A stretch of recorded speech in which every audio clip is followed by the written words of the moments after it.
We have Bianca Caban from Republic, and she works here with us today. Thanks so much for being on the show. Thank you for having me, Mike. I'm excited to chat with you. We're friends with Kendrick and Chuck and Ben and a whole bunch of other people over at Republic. Our listeners are very familiar with Republic. We've had a lot of their startups on there. Tell us a little bit about your role in Republic. Sure. So, as you mentioned, I'm at Republic, and I actually am now leading our female founder community called She Works, which we just acquired. And before that, I was leading partnerships at Republic. So I continue to work with partners, including VCs, accelerators, ecosystem builders, essentially on deal flow. I'm bringing more top quality tech deals to our platform. Wow. Very cool. Now, you have a very long history of the world of business. You've been at Republic for a while now, but before that, you worked on Wall Street. So tell us a little bit about your journey of how you got to where you are today.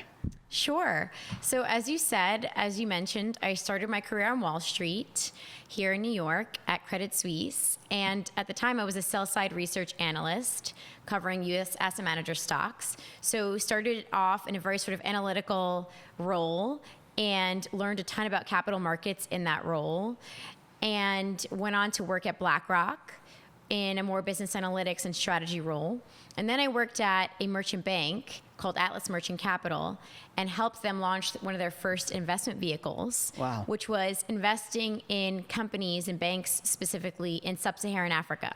So that was really a very pivotal kind of time for me in my career where for the first time I was exposed to doing business in emerging markets in sub-Saharan Africa. And I had the opportunity to travel quite a bit to the continent, to Africa, Europe, and the Middle East in that role. And it opened up my eyes to the tremendous potential of that economy, of economies in Africa. And I learned a lot about how those economies were kind of growing through investment in technology, investment in young entrepreneurs, in women, and was super inspired by that, and kind of essentially gave me the inspiration to work on a couple of my own entrepreneurial endeavors. And at the time, one of the things that I did was I launched a consultancy where I was trying to attract capital from New York, from family offices and VCs and high net worth individuals down to Puerto Rico, where my grandparents are from. And with the idea of bringing investment and capital, and how, since I saw how powerful that could be in driving economic growth in places like sub-Saharan Africa, I thought, how cool would it be to similarly do this in Puerto Rico? And so had a couple clients, both focused on exposing them to the opportunities in Puerto Rico, but also just because I had built a skill set of kind of business acumen, working on Wall Street, working on investment decks, et cetera. Did some other consulting work. And in the process met Kamal Ravikant, who was a client, now a mentor of mine, and he's a best-selling author and investor himself, and his brother started AngelList. And when I was in business school, fast forward, he said to me, you should really meet Kendrick Wen, the CEO of Republic. I think you guys would really hit it off. You have such similar, you're very values and mission aligned. Again, one of the things I had done when I was an entrepreneur was launching a nonprofit business accelerator for women-owned businesses in Puerto Rico, but also mainland US. And so I had really, and then also did some work, as I mentioned, for a couple of impact investing firms not related to Puerto Rico, and learned about gender lens investing. And so he said, basically Republic encompasses all of your interests around kind of access to capital, investing in female founders, and a bunch of other things, fintech. And so that's how I ended up at Republic. Wow, kind of crazy story there. Yes. It is an interesting time in the world of investment with the changes with legislation around how and who and what you can invest in. Exactly. So it's an exciting time because I think in some ways, and you can correct me if I'm wrong because I probably am, that we're in America trying to catch up to some of what's happening in developing nations when it comes to technology and infrastructure and the ability to invest and really seed small amounts or even big amounts into amazing ideas, amazing concepts or dreams people have, and make that a reality. So tell us a little bit about the things that you learned from your time at working with what you were doing in Africa and then Puerto Rico. Yeah. And through that journey, what you learned that we could actually take back here in the States and really say, you know, we have some ground to catch up, because these developing nations are a little bit more entrepreneurial friendly. They're a little bit more diverse in what they invest in, and the systems that we have in place actually can hamper that. So tell us a little bit about that. Absolutely. So one kind of example to crystallize it a little bit was during my time working on Wall Street and working in sub-Saharan Africa, I had the opportunity to hear from the president of Rwanda talk about how he was leveraging women to revitalize his economy from civil war only 20 years prior. And just Rwanda in general, when I was kind of working in those economies, was one of the fastest growing economies in Africa. Oh, wow. And some of the things that he was doing was laying fiber optic cable throughout the entire country so that Kigali could be a free Wi-Fi zone, the entire city, which is Wow. something that's, I think we're still trying to work Yeah. on, even in New York. Yeah. Like, Some cities have tried it, Philadelphia, and not succeeded. Exactly. So it's been something that we've tried but not done. yeah, and then other things where he would say, I need to leverage women to revitalize my economy because I can't afford to leave out 50% of the population. Yeah. It's all hands on deck. So obviously it's good for social reasons to empower women, but also for him, it was almost like an economic imperative. Yeah. And then, so his parliament has the largest percent of women in the world. It's 70% women. Wow. And that's another thing to learn from.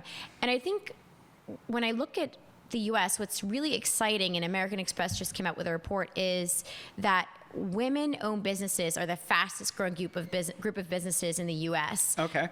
They're driving small business growth and thereby driving employment and revenue growth. Okay. And so I think if you kind of take a page from that book of invest, in emerging markets, investing in women as an asset class, how do we make sure that those businesses that are launching right now are reaching their full potential? So women are the fastest growing group of small businesses, women business owners, but they also do not reach that $1 million mark. So they're less likely, and they make up a small percentage of businesses that have reached or surpassed the $1 million revenue mark.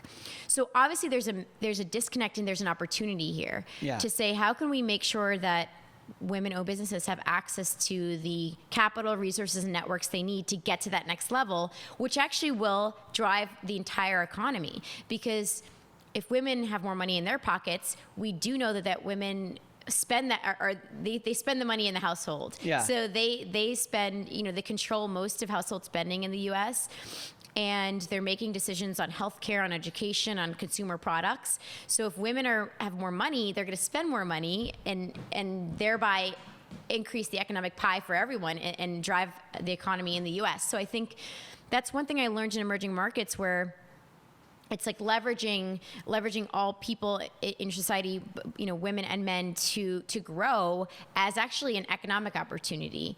And there are all a bunch of other statistics around globally how women reinvest in their families 90% of their income versus men reinvest only 40% of their income. And again, that reinvestment is what's going to go back into the economy through spending. So it is really important to focus on making sure women are empowered. And again, they're driving business in this country anyway. So let's figure out ways to make sure they have the resources they need to succeed. Yeah, very cool. As we wrap up this first segment, I always ask these final three questions. The first one is, how are you personally finding purpose in what you do? That's great. That's a great question. I think it comes down to, and I feel privileged to be able to match my kind of life purpose with my work. Yeah. I think not everyone is able to do that, so I feel very privileged to be able to. But for me, I think my purpose is really, how do I democratize access to capital? And that's kind of been built over time, starting my career on Wall Street and seeing the power of capital to drive growth, to create wealth. Yeah.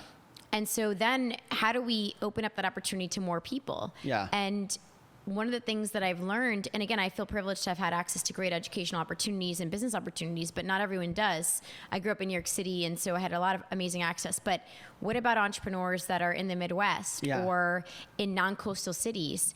they are just as talented, because as we know, talented is equally distributed, but they don't have the opportunities that entrepreneurs in San Francisco or New York or Boston have.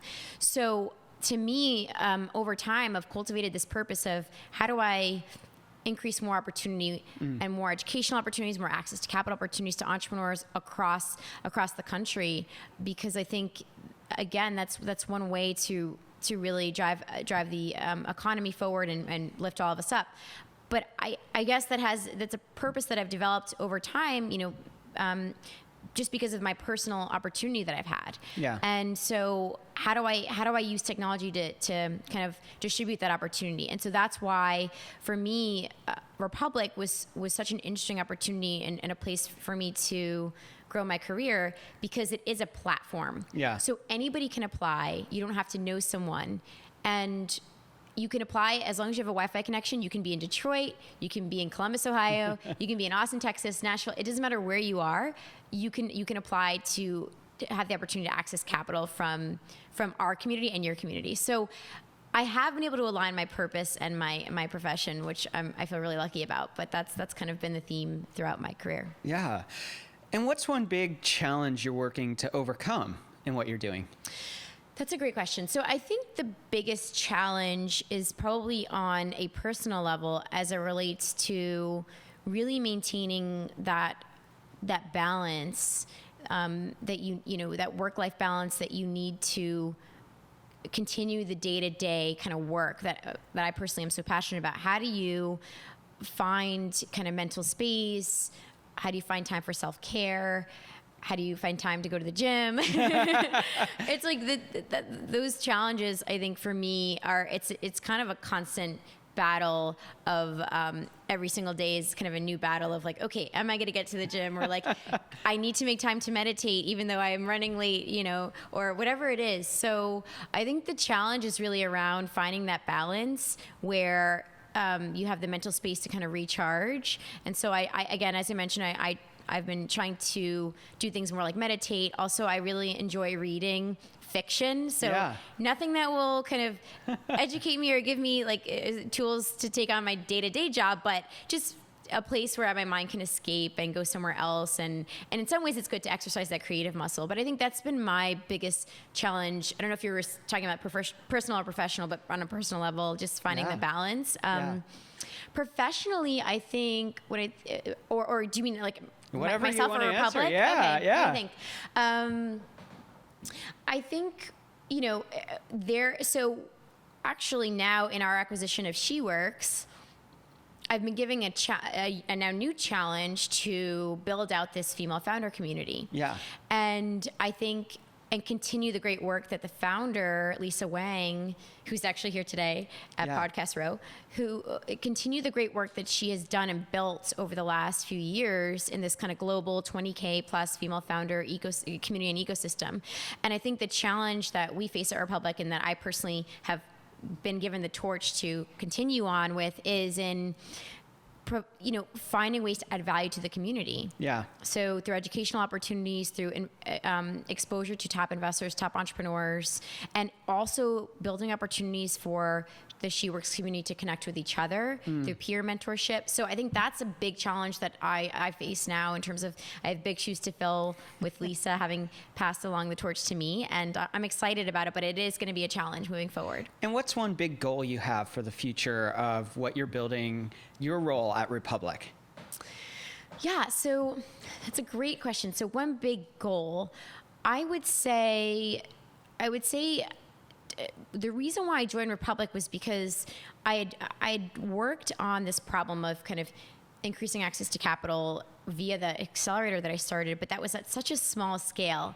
We launched with 8 founders, four based in Puerto Rico, 4 based in New York, and put together an amazing program, both virtual and in person, over 3 months.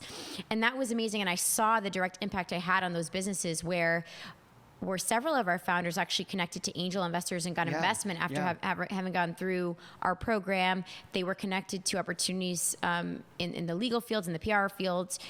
Several of them got amazing articles in Forbes, and all this brand awareness was built. And that was really exciting, but that was only 8 businesses and 8 founders. Yeah. And so I think one goal that I have being at Republic is, how do I leverage some of that same kind of special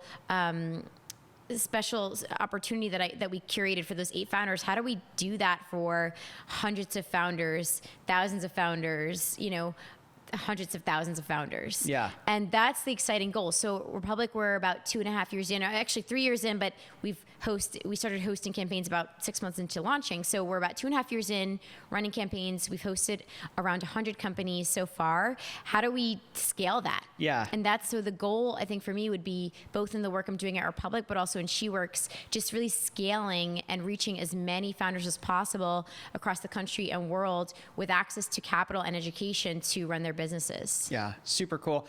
We will be right back with Bianca to go more into this conversation about diversity and funding and so much more. Cool. How you doing? Great. This is awesome. Cool. All right. I'm thinking for the second segment, we'll talk about, I think you did an article on LinkedIn that was talking about using your difference as a superpower, kind of. Yeah. If I remember correctly. So I want to talk a little bit about, especially with the SheWorks stuff, Yep. about like how we need to approach diversity, or how we need to think about funding, what we actually use as quantifiers, those kind of things. Yeah, definitely. Okay. Yeah, sounds good. Cool. All right. We are back with Bianca. All right. Before we get going, I know most of our listeners, well, a lot of them at least, know about Republic and they know how to find it. But can you remind them, just in case they may have not heard it before or forgot? Sure. So you can find us at republic.co. Okay. And that's where you'll access all the exciting opportunities that are currently raising and learn more about our team. There's also really exciting opportunities to learn. We have something called The Journal, which is our blog. We go through how to hack angel investing, different investor education pieces. So it's a great opportunities beyond learning about investments to go and read some of our education materials. Super, super cool. All right. Republic just acquired SheWorks. Yes. First off, let's talk about what SheWorks is. So lay the ground foundation for us for the rest of the conversation here about what SheWorks is and how that folds into what Republic's building. Sure. So SheWorks is a global female founder community of around 20,000 female founders. Oh, wow. So it's a big network. It's not just something very small. It's something substantial. Yes. Yeah. And we've acquired SheWorks for a few reasons. One is because when Republic launched, we launched with sort of a very mission-driven approach, which was we started out saying we want to back founders that have a mission driven business that are building a profitable business, but also driving change in the world. And we continue to do that. We've broadened our mandate as it relates to companies on our platform. But the other thing that we did was we said we want to make sure we're democratizing access to capital to all founders, right, wherever they're located. So we wanted to make sure our platform was diverse along the lines of geography, so backing non-coastal founders, as well as trying to ameliorate the funding gap that both female founders and underrepresented founders of color, Black or Latinx, face in terms of getting access to capital. And so with SheWorks, not only was this an opportunity to acquire a strong brand that was mission aligned in the fact that it was working to close the female funding gap. Yeah. But also, so it was a great brand, a great community to take under our wing and to continue adding value to the folks in that community. But also, it's a great way for us to build a pipeline of female founders that could raise on our platform. So we were excited to see last year when I ran the numbers that over 40% of capital to date on the platform had gone to a company with a female founder. Oh, wow. Okay. On Republic, exactly. And that's versus 12% last year for the traditional venture capital industry. Yeah. So our numbers are looking good. We're not finished. We have a long way to go, but we were excited to see that.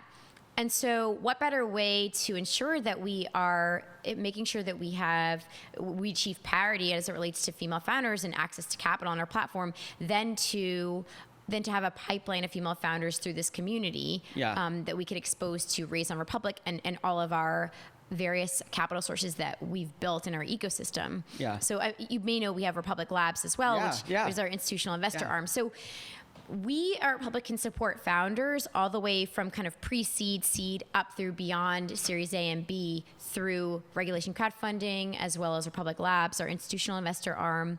We also have worked with blockchain projects to raise pre-token sales, which is a form of a debt crowd raise.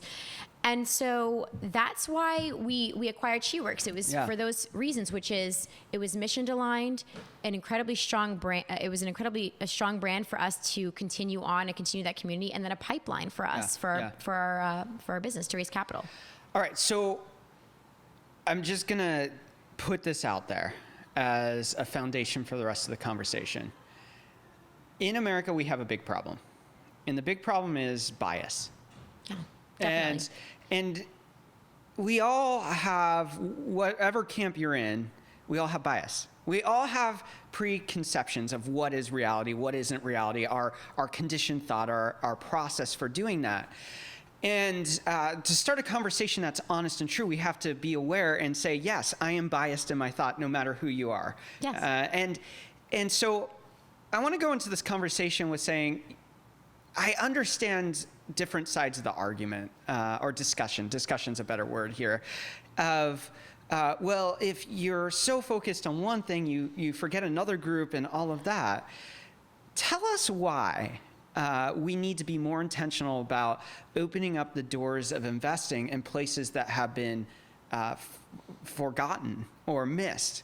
And I guess a better way to say that is, because of the bias and because of our experience and because of the culture we live in, we don't even realize that there are spaces that are missing at times. So talk to us a little bit about those pockets and what's going on that we might not be seeing because we are in our own little bubbles. Yeah, I think that's a great point. I think we're all biased, every single one. It's human nature. All of us have different biases. And I think one bias that I think is prevalent in the industry is affinity bias. So you want to back what you're familiar with. And so I think that's how we've kind of come to... I want to stop there for a second. And when you say affinity, sorry. Okay. Yeah, exactly. Affinity bias. So what are markers of that? How can we notice when that's happening? Is it a matter of like in my case, I'm white, so I invest into people that look like me, or is it things that I'm interested in? Like, what does that look like or mean? It can be all of the above. So, when you may have experienced this too, and back, in early in your career when you had maybe career coaching or whatever, and the coaches always talk about, on your resume, put something interesting in the bottom line under like interests or passion, like, horseback riding, or I love to play poker, whatever it is, right? Yeah. And they say that because they would, and at least in my experience, they would say, you never know what common interests you have with that interviewer that can then break the ice immediately, because all of a sudden you have this common ground. Yeah. That's just human nature to want to find a common ground. Okay. And so it's things like, oh, where are you from? Or, where'd you go to school? All these things that help us find a common ground. So that's totally natural. It's human nature. Okay. But I do think if you look at the landscape of investors, it's predominantly men, and men, I assume, that have gone to Ivy League schools, because when you think about the startups that are getting backed, they're mostly men that have been to like Stanford or Harvard, like in terms of, you look at like small, like and it's like, it's obviously there's so much more talent beyond that in across the country. And so I think it's just, in the decision makers, it's predominantly men. So therefore you probably gravitate towards men that are like you.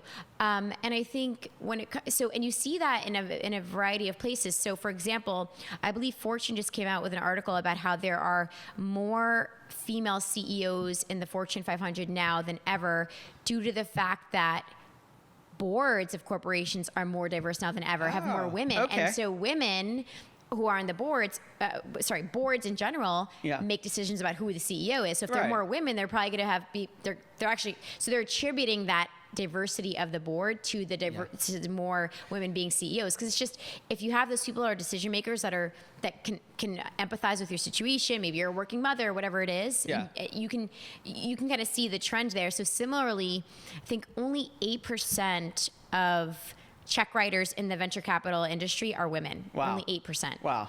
So, and then you look at the numbers on female founders, it's around 12% of capital has gone to a company with a female founder, so that those are kind of male and female. It's kind of diverse teams. And the number drops down to like 2 or 3% when it's a female CEO. Okay. So it's some people say, oh, well, you can't draw the exact correlation, but if it kind of makes sense that if the decision makers, if the people that are writing checks, if that group isn't diverse, then how could the actual startups and founders that get backed be diverse? Because at the early stage, especially, you're really just investing in a founder and their story and them. There's not a ton of metrics that you can kind of hang your hat on at that early stage. So I think there is a connection there. So I think, platforms like Republic are exciting because it's allowing everybody to become an angel investor in a lot of ways, regardless of your accreditation status. So now all of a sudden, you can access a large and diverse group of people to invest in your company through platforms like Republic. But I think going back to your original question around how do we think past this, one way is through looking at the business case for investing in a diverse founding team. And so First Storm Capital did an analysis of their portfolio a few years ago, and they found that, I'm going to misquote the numbers, but so I'll just say that the highest performing in terms of return to their portfolio companies were companies that had at least one female founder. Oh, wow. So, and so that's one metric. The other metric I like to talk about is this idea of, well, if you think about the purchasing power that women collectively kind of control in this country. First of all, they control the majority of the purchasing power. There different numbers quote different stats, but it's around 8 to 10 trillion. Okay.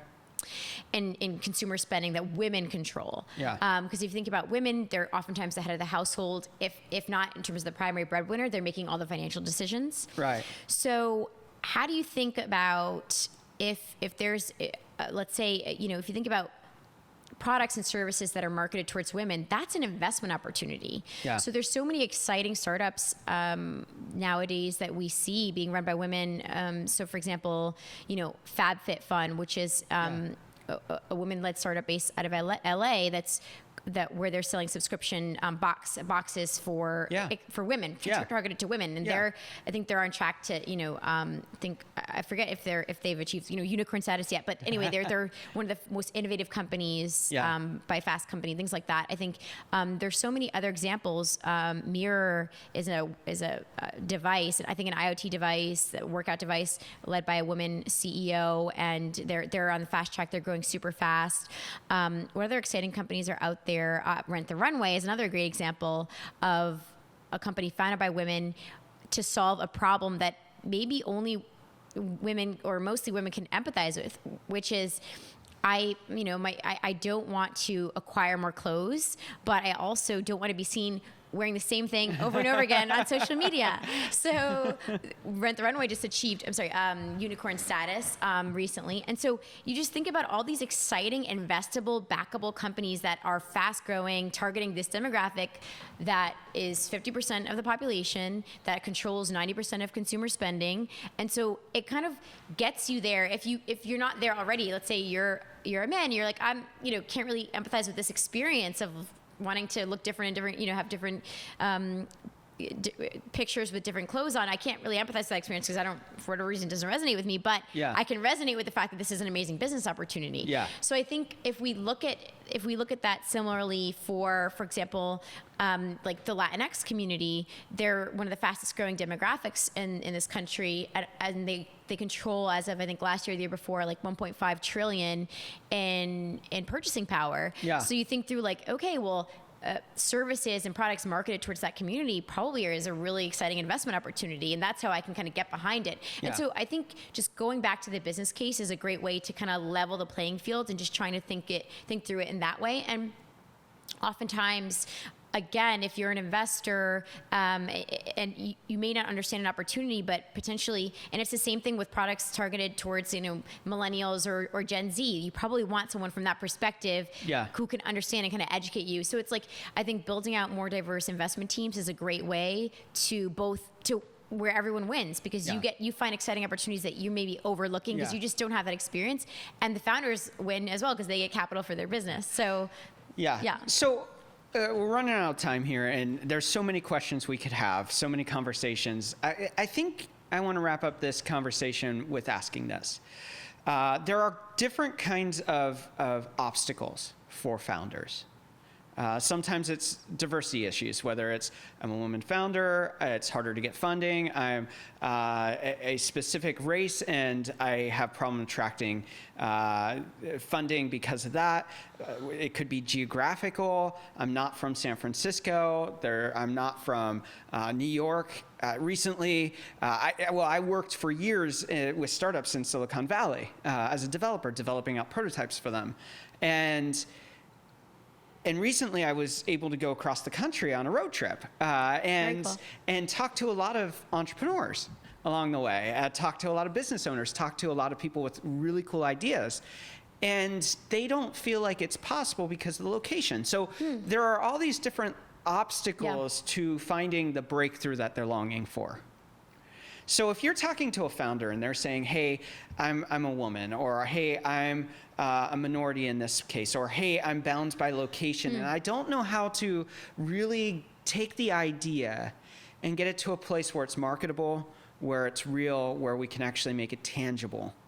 What are maybe 2 or 3 tips that you would say, these are steps you can take right now that will overcome these obstacles, whether it's a specific thing because of your demographic or location, or maybe an obstacle that I haven't listed? What are a couple steps that they could take right now to overcome that and say, you know what, I'm going to use, and you wrote about this, about using you're different to really use that as a power. So tell us about that. Sure. I think a couple of ideas which I think can be leveraged regardless of the founder's background or their experience. At the end of the day, bring it back to the business. Why are you starting this company? Why do you think that there's demand for this? And how can you quickly, without a lot of capital expenditure, test if there is demand for this product in the market or service, and establish those points of traction so that you become attractive to any investor, regardless of if they're looking for women or men or whatever. So a couple of concrete steps to take. Well, first of all, I think what you're alluding to is more the, how do I overcome my difference, and maybe that's holding me back, right? But I think that has to do with the confidence gap, which is very real, which a lot of women face, is this confidence gap. That's more the kind of mental, emotional hurdle of I'm different, I just, investors aren't taking me seriously. I look too young. I'm a woman. Whatever it is, my last name's different. Whatever it be. I think that's the confidence gap, which is I think something we all face. And so I think when a tip for that is always trying to look for stories and role models of people that have done it successfully, and latch onto those. And they don't have to be from your industry. It can be a singer. It can be your favorite artist. It can be anyone, a novelist that you love, and use them for inspiration. And I think also thinking through how can you kind of visualize them and visualize your own success in them is at least helpful for me. So getting over that confidence gap to say, if you're a woman or minority, yes, you may face hurdles, or if you're based in Columbus, Ohio versus Silicon Valley, you may face hurdles, but what are your assets? And use those, you focus on those instead of sort of what makes you different, but also think about that role model, again, whoever it is, and visualize that person. Think about what they've been through, what they had to overcome to get to where they are, and use that as inspiration. So that's the confidence gap. I think when it comes to the business of what can I do, I don't have all the capital at my hands.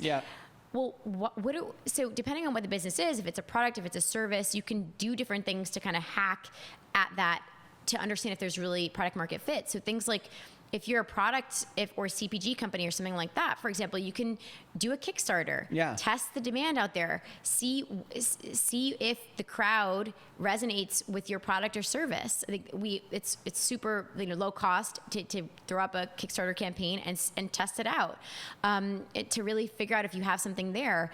I think, for example, for women, there's a great crowdfunding site for cash called I Fund Women. Oh, I haven't heard of that one. Yeah, it's That's a fantastic really cool. one. Exactly. Karen Kahn's the CEO.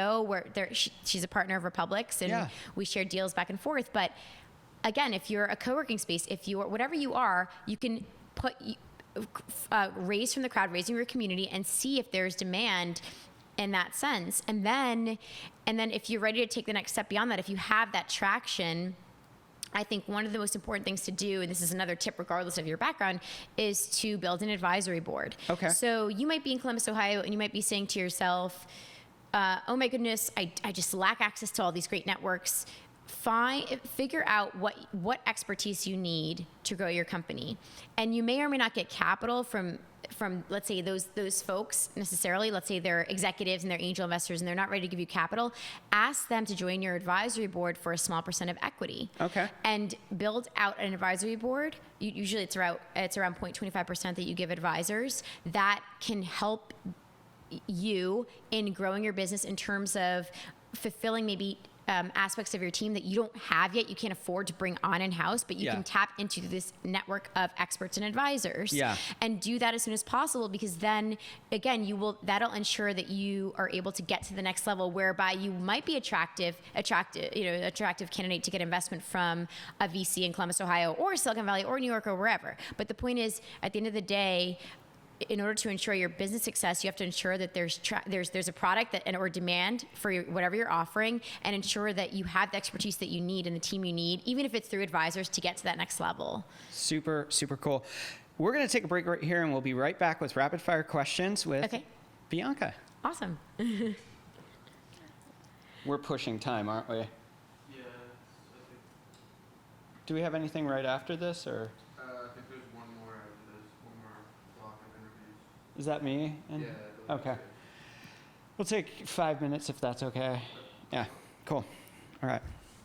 We are back with Bianca. All right, it's that time in the show where we do rapid fire questions. Are you ready? I'm ready. All right, as a child, what did you want to be when you grew up? I wanted to be a pediatrician. Oh, okay. Yeah. Oh, very cool. What is one tip you'd give someone with a big idea or dream and they don't know where to start? One tip I would give, so I would say figure out the best thing to do next, meaning don't worry about the 2, 5, 10-year plan. Figure out, with a combination of mentors and also your gut, what is the right best next move to get to where you want to go. And it can be something like acquiring a random skill or delving into an industry, but just get going with the next best thing. Don't worry about the 5-year plan. What's one change you'd like to see in the world? That's a great question. I would like to see,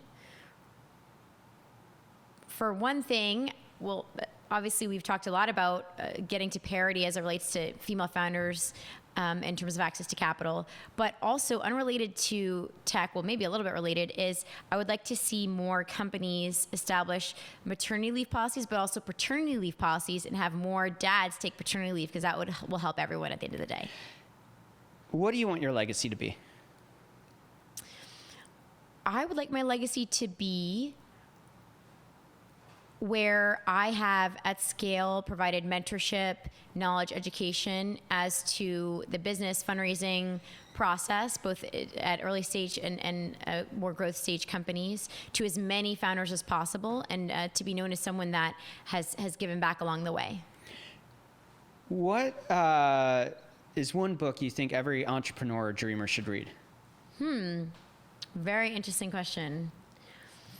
One book, I would have to say The Lean Startup Method. Okay. Good book. Very good book. How do you define success? I define success in